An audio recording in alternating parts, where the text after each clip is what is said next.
Hello and welcome to my channel, The Bible, Entering the Story. This PowerPoint presentation will lay the foundation for a Bible timeline that's been simplified in order to connect 8 key chronological covenants, 7 of which are in the Old Testament and 1 in the New Testament. I will briefly outline the chronological order, setting the study plan for my next video. As you know, most people upon reading portions of the Bible quickly realize there are many puzzle pieces to try and rightly connect between what is referred to as the Old Testament and the New Testament. On our journey to connect Scripture correctly, the Spirit has revealed how covenants are the foundation by which God, or called Yahweh, has established all things with His creation. Understanding these covenants and running the race to receive the prize is the goal. In Hebrews 12:1, it summarizes by saying, "Having so great a cloud of witnesses all around us, let us lay aside every weight and the sin which so easily entangles us, and let us run with endurance the race set before us." In our studies, we will often use the word God, or Yahweh, as well as Jesus, or Yahushua. As you can see, this timeline has been developed as a visual tool to understanding 8 foundational covenants that came after the disobedience in the Garden of Eden, described in Genesis chapter 3.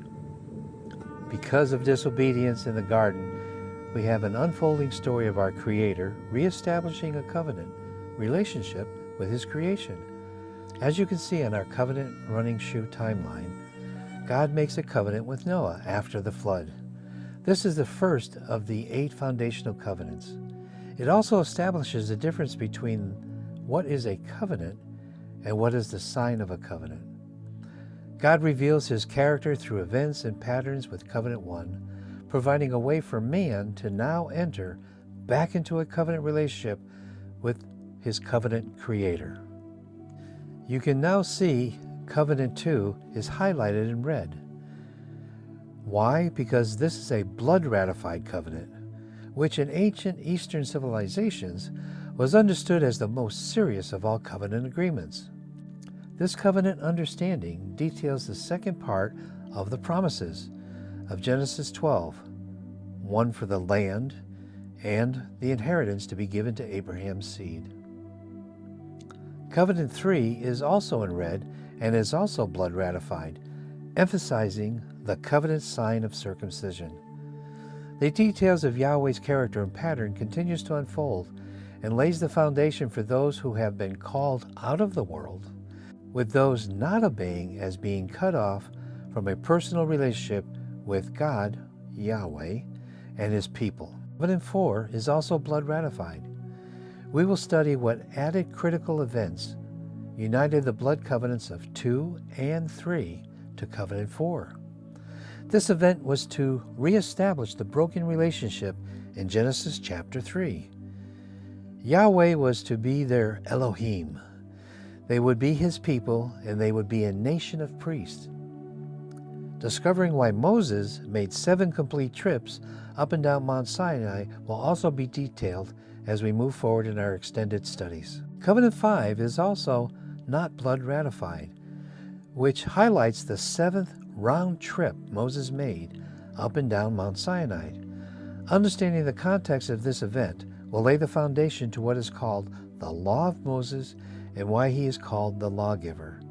We will endeavor at a future study to understand the 7 complete round trips Moses made at Mount Sinai.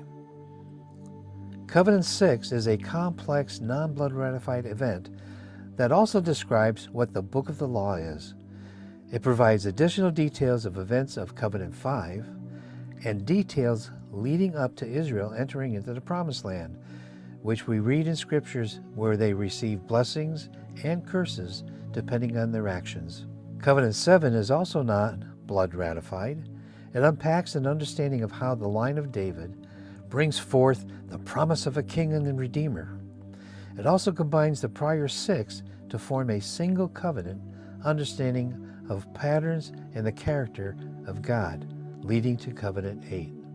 Covenant 8 is blood ratified and reflects the previous 7 covenants, leading to the new covenant. The pieces of the puzzle from Genesis to Revelation becomes clearer and allows the mysteries of the kingdom to be seen in Scripture. We will unpack in future studies understanding the seed and inheritance, firstborn and secondborn, grace and covenant. The blood of the eternal covenant, often referred to also as the everlasting covenant. We read in Hebrews 13:20, and who we are as the bride and why the need for the marriage supper of the Lamb. This tool will help you see how the many puzzle pieces of Scripture work together.